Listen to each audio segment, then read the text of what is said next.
சும்மா நற்செய்தி அறிவிச்சுட்டு போனால் போதாது. சிறைப்பட்ட மக்களை விடுவிப்பது, குருடர்களுக்கு பார்வை கொடுப்பது, ஆன்மீக குருடு கண்ணு குருடாக்கிறவங்களுக்கு கண்ணை திறந்து விடுறது ஒவ்வொரு ஊழியக்காரனுடைய கடமை. Praise the Lord. Hallelujah. Mark 16:20, Mark 16வது அதிகாரம் 20வது இறை வார்த்தை. அவர்கள் அப்போஸ்தலர்கள் புறப்பட்டு சென்று எங்கும் நற்செய்தியை பறைசாற்றினர். ஆண்டவரும் உடனிருந்து செயல்பட்டு நிகழ்ந்த அரும் அடையாளங்களால் அவருடைய வார்த்தையை உறுதிப்படுத்தினார். அப்போஸ்தலர்கள் சென்று எங்கும் நற்செய்தியை பறைசாற்றினார்கள். ஆண்டவர் உடனிருந்து செயல்பட்டு எப்படி அவங்களுடைய வார்த்தையை உறுதிப்படுத்துகிறார்?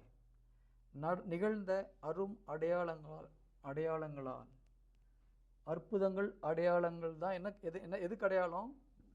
இயேசு கிறிஸ்து நம்ம பண்ணுற பிரசங்கம் தான் கரெக்டுன்னு சொல்கிறதுக்கு அடையாளம். ஒரு மனிதன் பிரசங்கம் பண்ணி அங்கே ஒரு அற்புதம் நடக்கலாம், என்ன அர்த்தம்?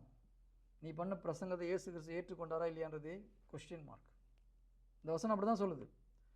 அப்போஸ்தலர்கள் சென்று எங்கும் நற்செய்தியை அறிவித்தார்கள். இயேசு கிறிஸ்துவும் அவர்கள் உடனிருந்து அற்புதங்கள் அடையாளங்கள் வழியாக அவர்கள் வார்த்தையை உறுதிப்படுத்தினார். அப்போஸ்தலர்கள் பேசுறது கரெக்ட்ன்றது இயேசு கிறிஸ்து எப்படி ஸ்டாம்ப் பண்ணுறாரு? எப்படி ஸ்டாம்ப் பண்ணுறாரு? அற்புதங்கள் அடையாளங்களால தான் இயேசு கிறிஸ்து சொல்றாரு, ஓகே என் சீடன் பேசுனது கரெக்டு தான், நான் கூட இருக்கிறேன். நோய்களை குணப்படுத்துவதும் பேய்களை ஓட்டுறதும் அதுக்கு தான் அடையாளம். ஜீசஸ் கூட இருக்கிறான்றதுக்கு அடையாளம். நிறைய நேரத்தில் நம்ம என்ன பண்ணுறோம்? 2000 வருடத்துக்கு முன்பாக இயேசு கிறிஸ்து இதை பண்ணார் அதை பண்ணார், உங்களுக்கு நாளைக்கு இதை பண்ணுவார் அதை பண்ணுவார். அப்போ என்ன பண்ணுறோம்? நம்ம பழைய காலத்தை பேசுகிறோம், கடந்த காலத்தை பேசுகிறோம், வருங்காலத்தை பேசுகிறோம். உங்களையும் நாளைக்கு குணப்படுத்தா, உங்கள் கஷ்டங்கள் போகும் தீரும். நிகழ்காலத்துக்கு தான் என்னென்னு தான் வந்திருக்காங்க இல்லையா?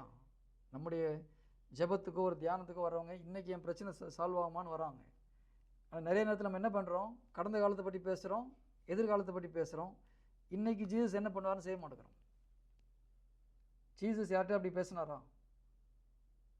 எங்கள் அப்பா பழைய ஏற்பாட்டில் அப்படி பண்ணார், நாளைக்கு சீடருங்க புதிய ஏற்பாட்டில் எப்படி பண்ணுவாங்க அப்படின்னு சொல்லிட்டு விட்டு போனாரா? அவர் பண்ணி காமிச்சாரா?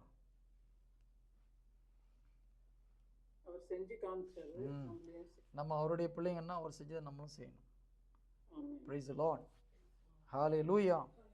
உண்மையிலே நம்ம செய்ய போகிறதில்ல, அவர் தான் நம்ம மூலியமாக செய்ய போகிறார். அதை நம்ம விசுவாசித்தோம்னா ஆட்டோமேட்டிக்காக அற்புதங்கள் நடக்கான நம்ம மனசில் ஜீசஸ் பண்ணதை நான் செய்யணுன்ற எண்ணம் இருக்கணும். எங்கள் அப்பா பண்ணதை நான் செய்யணும். மற்ற எல்லாத்துக்கும் நம்ம அப்பா அப்பான்னு சொல்கிறோம், ஆனால் அப்பா செஞ்சதை செய்யணும் போது செய்ய மாட்டேங்கிறோம்.